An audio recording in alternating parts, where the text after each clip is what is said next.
एक गांव में मोहन नाम का एक लड़का रहता था। मोहन ईमानदार और बहुत दयालु था। अरे देखो, मोहन आ रहा है। मोहन एक नंबर का मूर्ख है। गांव वाले उसकी मूर्खता का फायदा उठाते हैं। देखो अब मैं कैसे उसे मूर्ख बनाता हूँ। अरे हरिया, रामू, तुम कैसे हो?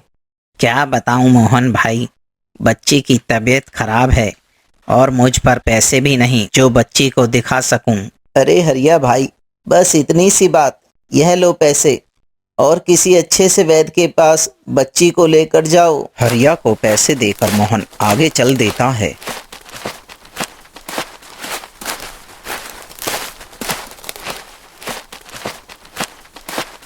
अरे चाचा, इतनी उम्र में आप वजन मत उठाया करिए। लाइए, मैं इसे उठाकर आपके घर पहुंचा देता हूं। बेटा, भगवान तेरी उम्र लंबी करे और हमेशा तेरी रक्षा करे। मगर बेटा, गांव के कुछ लोग तेरी दयालुता और ईमानदारी का फायदा उठाते हैं। मुझे पता है चाचा, पर माँ और पिताजी के चले जाने के बाद अब गांव वाले ही मेरा परिवार हैं।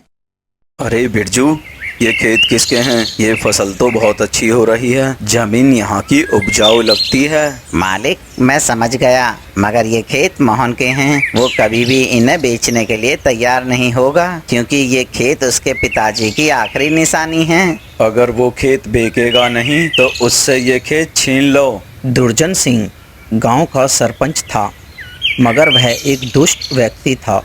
गांव वाले उससे परेशान रहते। अगले दिन, अरे ओ मोहन, घर से बाहर निकल। सरपंच और उसके आदमियों को देखकर गांव वाले भी इकट्ठा हो जाते हैं। क्या हो सरपंच साहब, आप सुबह सुबह मेरे दरवाजे पर? सुबह सुबह के बच्चे, तू ये बता कि मेरे पैसे कब देगा? पैसे? मगर कौन से सरपंच साहब? कौन से पैसे? जो तेरे बाप ने मुझसे लिए थे मरने से कुछ दिन पहले। मगर पिताजी ने तो मुझे पैसों के बारे में कभी कुछ नहीं बताया। तो क्या मैं झूठ बोल रहा हूँ? मूंद और ब्याज इतना हो गया है कि तू अपना घर और जमीन भी दे देगा तो पूरा नहीं बैठेगा। सब जानते थे कि दुर्जन झूठ बोल रहा है, मगर कोई उससे कहने की हिम्मत न रखता। मालिक, अगर आप उसका घर और खेत ले लोगे तो बेचारा अनाथ कहाँ जाएगा? मैं इतना भी पत्थर दिल नहीं हूँ। मैं बस खेत ले रहा हूँ। जब यह पैसे लौटा देगा तो मैं खेत इसे वापस कर दूंगा। मालिक, अगर आप खेत ले लोगे तो मैं अपनी जीविका कैसे चलाऊंगा? आपके पैसे देकर खेत कैसे वापस लूंगा? उसका भी उपाय है। गांव के बाहर पीपल के पेड़ के पास मेरी कुछ जमीन है, इतने तू उस पर खेती कर ले। मगर मालिक, वहाँ तो कोई भी नहीं जाता। सबको पता है उस पेड़ पर भूत रहता है। अरे ये सब बकवास बात है। अब मैं जाता हूँ मोहन, और जब पैसे हो जाएं तो अपना खेत वापस लेने आ जाना। बिरजू, इसके बैल भी खोल कर ले चल। मोहन उस दिन बहुत परेशान रहता है और फैसला करता है कि कल से वह पीपल वाले खेत में ही काम करेगा। सुबह उठकर मोहन हल और खाना लेकर पीपल के खेत के लिए चल पड़ता है। रास्ते में उसे सुखिया चाचा मिलते हैं। बेटा मोहन, एक बार और सोच लेता। चाचा, अब सोचने से क्या होगा? अच्छा, मैं काम पर चलता हूँ। जंगल के पास मोहन को वह जमीन मिलती है।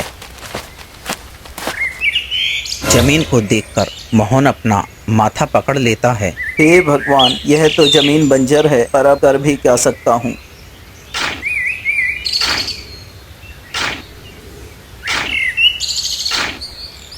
सुबह से दोपहर हो गई, मगर मोहन बिना बैलों के एक ही लाइन जोत पाया।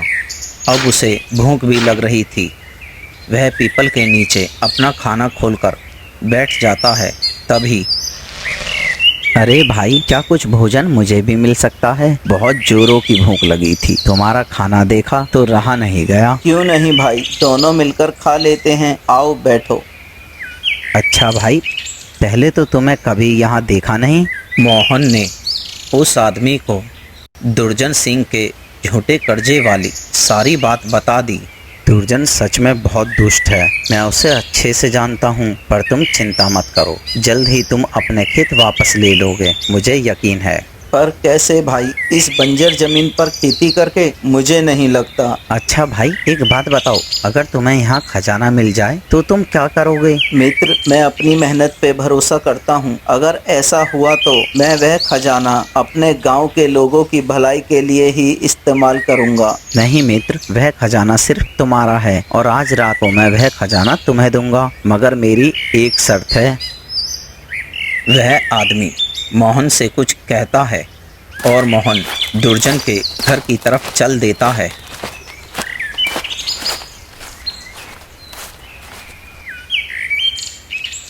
सरपंच साहब, उस जमीन में खजाना गड़ा हुआ है, वो भी बहुत सारा। मैं अच्छे से जानता था खजाना वहीं कहीं छिपा है। अब कहाँ है वो खजाना? लाओ दिखाओ। वह खजाना इतना ज्यादा है कि मैं अकेला नहीं ला सकता, और लाता भी तो गांव वाले देख लेते। मैं रात को खजाना लेने जाऊंगा। मुझे मेरे बैल दे दीजिए, जिससे मैं वह सारा खजाना बैलगाड़ी पर ला सकूं। मगर वहाँ तो कोई भूत रहता था जो उस खजाने की रक्षा करता है। मुझे तो वहाँ ऐसा कुछ नहीं मिला। ठीक है, तुम अपने बैल लेके चले जाओ, पर खजाने के बारे में किसी को कुछ मत बताना। वह मेरा है, उसमें से कुछ हिस्सा मैं तुम्हें भी दे दूंगा। मोहन वहाँ से बैल ले जाता है। उसके जाने के बाद अरे बिरजू, रात होते ही मोहन के वहाँ पहुँचने से पहले उस पीपल वाली जमीन से खजाना लाना है, और इस मोहन का भी कुछ करना पड़ेगा। दुर्जन रात के अंधेरे में वहाँ पहुँच जाता है। दुर्जन और बिरजू के वहाँ पहुँचते ही हवाएं तेज तेज चलने लगती हैं और जानवरों की आवाज़ भी तेज हो जाती है। तभी दुर्जन को एक आवाज़ आती है। दुर्जन, आखिर तुम यहाँ आ ही गए। कौन है? कौन है यहाँ? मेरे सामने आओ। दुर्जन अपने मालिक को इतनी जल्दी भूल गए? दुर्जन और बिरजू डर के मारे कांपने लगते हैं। पेड़ के पीछे छिपकर मोहन और सुखिया चाचा सब देख रहे होते हैं। तभी दुर्जन के सामने एक भयानक चेहरे वाला भूत प्रकट होता है। मैं कब से तुम्हारा इंतजार देख रहा था।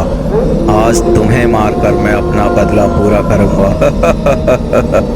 भूत दुर्जन की गर्दन पकड़कर दबाने लगता है। दुर्जन की आंखें बाहर आने लगती हैं। उसकी सांसें धीरे धीरे मंदी पड़ने लगती हैं और उसकी आवाज़ उसके गले में ही रह जाती है। तभी मोहन सामने आ जाता है। भाई, इन्हें माफ़ कर दो, मैं तुम्हारे आगे हाथ जोड़ता हूँ। नहीं मोहन, यह माफ करने लायक इंसान नहीं है। मैं कभी इस गांव का मुखिया था और मेरा नाम चौधरी जसवंत था। दुर्जन मेरा नौकर हुआ करता था। एक दिन मालिक, मैंने सुना है कि आपके दादा परदादा के पास बहुत सारा खजाना था और आज भी वह खजाना कहीं गड़ा हुआ है। हाँ दुर्जन, ये सही बात है, मगर मैं उस खजाने को गांव के विकास में लगाना चाहता हूँ। वह खजाना आज भी हमारे खेतों में गड़ा हुआ है। मालिक, अगर वह खजाना किसी और को मिल गया तो? दुर्जन, उस खजाने की रक्षा हमारे पूर्वजों की आत्माएं करती हैं, और उस खजाने के पास सिर्फ वही जा सकता है जिसके मन में लालच ना हो। कोई लालची आदमी उस खजाने को छू भी नहीं सकता। एक दिन मुझे गांव के विकास के लिए कुछ खजाना निकाल कर लाना चाहिए। एक रात में लालटेन लेके खजाना लेने के लिए पीपल के पेड़ के पास जाने लगा। मुझे नहीं पता था कि दुर्जन भी मेरा पीछा कर रहा है।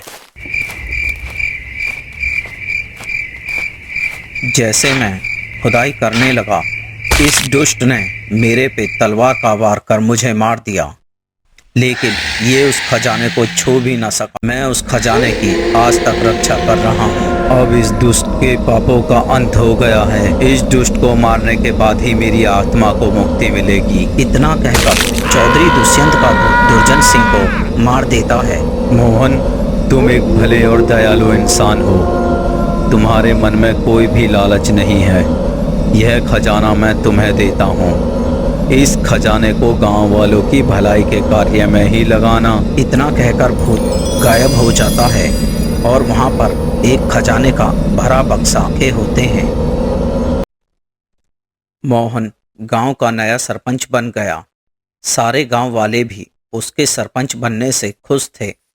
वह गांव में सभी की समस्याएं सुनता व उन्हें दूर करता। और अब गांव में पीपल वाली जमीन पर स्वर्गीय चौधरी दुष्यंत के नाम से एक विद्यालय था, जहां बच्चों को मुफ्त शिक्षा दी जाती।